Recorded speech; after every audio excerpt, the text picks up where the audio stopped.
to Sims. And he's going to lose yards. They take him down at the 26. A loss of a full 3 yards, and now it's second down.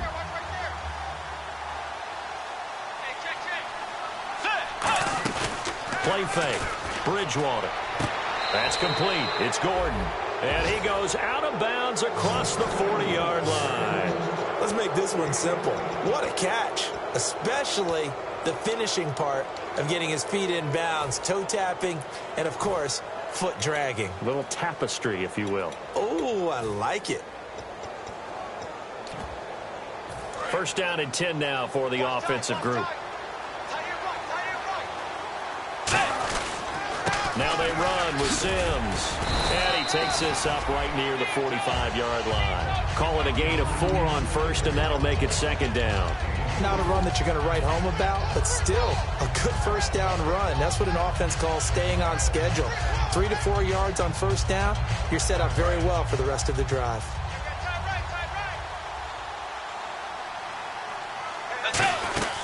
They'll run it again with Sims. And he'll be brought down at the 48-yard line. They get 6 on the pickup there as the drive will continue. That's a good, nice, crisp run for a first down. I wonder if the defense might have been loosened up a little bit, maybe anticipating a pass instead of the run that they got. They'll run it now out of the gun. And able to push his way forward here for a good little gain. They give him 4 yards there. It'll be...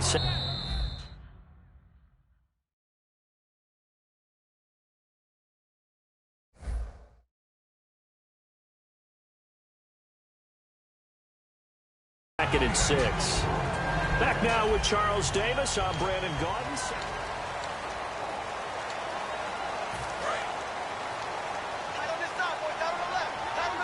They come out 5 wide. 3 of them to the right side. Bridgewater gets it to Gordon. And he's going to get this inside the 30. That one good for 16, and the drive will continue. Now, that was pretty. They executed that curl route versus zone coverage, and that changes things a little bit because against man, it's often a tight curl, a sharply run route. Against zone, you're just looking for that open spot, that dead area, so you make curl a little bit wider just to get to that place. And usually a tight window. He fired a bullet in there for the completion. A loss of a full 3 yards, and now it's second down. Offense walks to the line for play number 7 of the drive. One of the toughest things for an offensive lineman to learn is the ability to get in space and hit people who are moving targets. And linebackers are not easy ones to hit because they know how to move, juke, and make you miss. And that's exactly what he did on that play. A nice play for the defense. And just a small glimpse there as to why they like this rookie so much. And that's why they lit up a little bit in our meetings with the coaching staff, didn't they? When we talked about him, they did. Yeah, you know, they like his work ethic. You know, this guy's running every route well in the route tree and getting better at it all the time, really honing his game. They expect a pretty good jump out of him as things continue to move on. This drive is turning into an extended one, and the guy carrying the ball, he's becoming more like a body blows guy. Every carry is putting some damage on the defense. So after a while... And he'll get in. Touchdown, Minnesota. Teddy Bridgewater on his way to a historic performance. 4 first-half touchdowns. And the Vikings are going to add on to their lead. And this is off the left, upright, and through. A trick shot there, but a point is a point. And so we have the touchdown. Now here's Blair Walsh to kick this one away. And this will be a touchback as that sails over the end line. And Green Bay getting ready to go as they take the field. And 2 interceptions already here in this first half. That's got to affect him a little bit, right? He's got to be thinking about it. He's got to be thinking about it, but most of the good ones, they find a way to put it aside. They're not happy about it by any stretch of the imagination. They find a way to put it aside and continue to play their game. Can he put it aside? Let's find out. The defensive line disperses a little bit here, maybe expecting a pass. He sets to fire deep. And they went for a big play through the air on second down. Couldn't connect. Now it's third. Well, partner, I guess that answers the question about whether they're going to sit on it or not. It does. Now we'll see if they try that again. Yeah, I think what we find on plays like that, when you take that shot, if you're unsuccessful, then you go way more conservative to finish the half, you know? I think that's the way they'll go. Back to throw here. And he couldn't hang on to it through the contact. Incomplete. As tight ends go, he might not provide the super flashy plays very often, but he's pretty reliable, usually an excellent target, and normally catches what's thrown to him, but he didn't on that play. He's been a busy man here in this first half as he gets it away. This will be fielded at the 17. Oh, he nearly broke that one. As it stands, though, a heck of a 36-yard run back. And the Vikings, they'll be set up well as they take over in great field position, 1st and 10. And no press coverage here. They are backing off in the secondary. And now a first chance for the backup here to throw. He's going to launch this thing way downfield. Josh Gordon, the intended receiver. And it's 2nd down. Fans do love the long ball, don't they? And he already found his guy once. Tried to give him another chance there, didn't he? Yeah, he did. Couldn't connect, but as you alluded to, he does have that touchdown from earlier, trying to keep him in the rhythm. Sims. And he'll get this down only to about the 46. 1 yard, the official pickup there, so it's going to set up 3rd and 9. Tough day. Tough sledding right there, and it's been that way the entire game. Not a whole lot of room to ramble for him. Yeah, you're right. It's been that way all afternoon. Didn't get a whole lot better there. Hill. Screen play. McKinnon's. The 12 yards that time and picking up the first. Let's give a little credit there. The offensive play caller sensed that the screen pass was available. Whenever you're getting a lot of heavy pressure towards your quarterback, that's when you're thinking about running the screen and using that pressure against the defense. And it worked very well there for a first down. Now the offense lining up 1st and 10. Looks like the defense in press coverage here. They'll run it now out of the gun. Just a yard on the pickup there, and it'll bring up a 2nd and 9. A 1 yard gain can look like a disaster, but it all depends on how the game is going. Is it a series of 1 yard gains running the ball? If that's the case, you might have to start thinking about throwing it a little bit more. But if it's just the occasional 1 yard run, hey, congratulations to the defense. They won that one. Come back and get them the next time. In the red zone this time.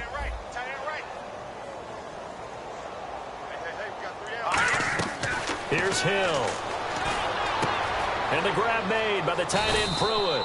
And he's able to work it here to the 8-yard line. That one good for 10 yards. And that'll bring up a 2nd and just about a few inches here.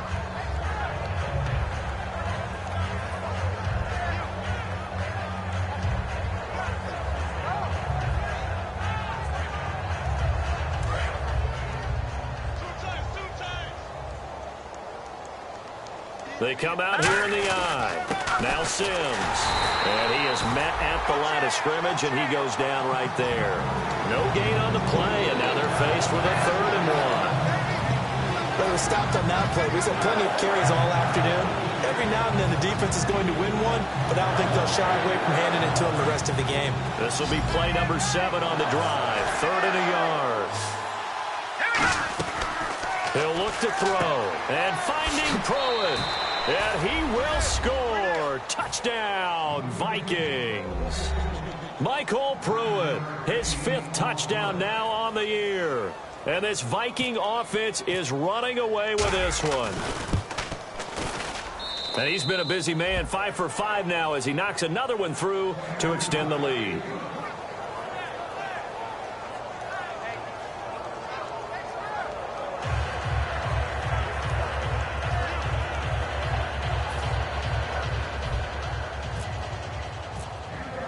And so we have the touchdown. Now here's Blair Walsh to kick this one away. This fielded a few yards into the end zone. And in hindsight, probably should have stayed where he was, as he'll only get back to the 16-yard line. Now trotting out there, the Packers getting ready to go. And last drive, 3 and out. Still a goose egg on the scoreboard. How do they break that goose egg? They've got to find a way to get the ball in the hands of their playmakers, get them some space, and try and make a first down and get some momentum going. It's been a struggle for them throughout the game, and that 3 and out on the last possession, that told you just how stalled they are on offense. So who will step up here? We'll see. Well, I guess we just discovered that someone is certainly not going to sit back and just take it in this game, huh? No, they were trying to get that touchdown back in one shot. One shot, trying to help out his defense and let the other team know they were coming after him. Here we go! second down, Lacey. And that closed up quickly there as he gets it up only to about the 17. Just a gain of a yard there. Now it'll be third down. And defensively, it's a nickel formation here on third down and 9. Now Hundley. Open man, the tight end Rodgers. And he's brought down after a good gain. That one looks like we'll get a timeout, and we will. We've got an injured Packer on the field.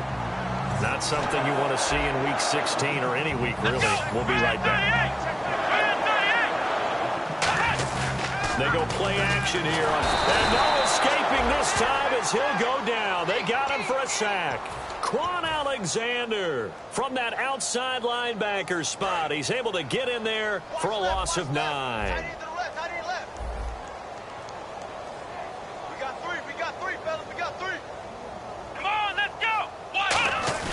Throwing, Hundley. He's going to sling this deep downfield. And this is, oh my goodness, he pulled it in one-handed. It's a big play that time for the Packers. 43 yards. Come on, let's go.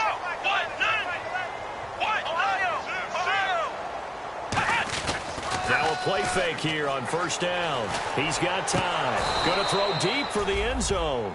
Oh, he had 6 points in his hands there. Couldn't hang on. Second down. In this situation, it's really tough to figure out how to defend because they have plenty of room to still take deep shots at the end zone as they just did there. Yet at the same time, you've got to be ready for the short throw. In this case, when you see the cue that they're going for the end zone, retreat and make sure you have a way to play forward, back towards the receiver, and have a chance to bat the ball away as they did there. Give him 10 yards on the pickup, and they'll be faced with a 3rd and inches. Still in search of the first down after that last completion. 2 minutes remain here in the first half. We're back to Lambeau following these words. Play number 7 coming on this drive. It's 3rd and inches. They come out here in the eye. And they'll let their fullback try and push the pile. And he gets the first down yardage before he's brought down just outside the 10 at the 11. And they're going to hurry back to the line now. 3rd and inches, just turn around, hand it to the big guy and let him plow forward and pick up a first down. A lot of people think that the offensive line, they may almost take the play off because they got a big guy back there pushing forward.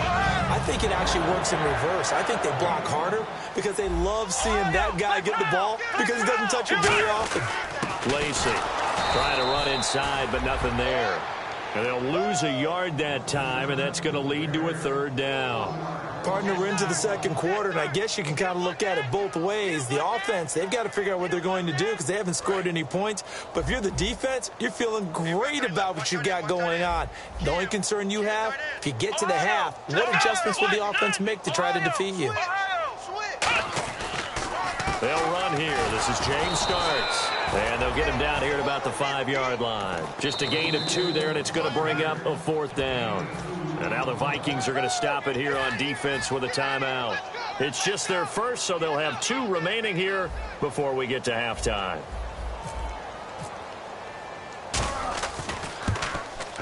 And Crosby puts it through, and they'll get back 3, but this remains a large deficit. And, Charles, they get the field goal. Took him a dozen plays, though. Work with me on this one. You know what I'm about to say, right? Bend but don't break. That's what came into play here for the defense. 12 plays were run at them. They only gave up 3 points. In a lot of ways, that's a win for the defense. And he's able to get it across the 20, but not by much, as he's marked down at the 21-yard line. And the Vikings now heading onto the field. And we'll see how this is played. Offensively, they've got the lead. Not a whole lot of time left. What do you think, Charles? Well, it's tempting to try and add to your lead, but a mistake there, that could change things in a big way. I say go ahead, take the knee, get on out for the half. So they took a shot on first down, but couldn't connect. And you just know when that play call came in, their eyes lit up because anytime you get a chance to take a big shot downfield, that's a lot of fun, and they missed an opportunity. Hill. Now they go screen. It's complete. And now a timeout coming from the defensive side for the Packers. It's just their first, so they'll have 2 remaining here before we get to halftime. 3rd down, still 14 yards left. They come out 5 wide, 3 of them to the right side. Now on 3rd and long, they'll look to throw. He's got it complete to Stephon Diggs. Now the Packers going to take another timeout. So that means they're down to 1 remaining here as we head toward halftime. Here's Jeff Locke now as he'll kick it away for the 2nd time.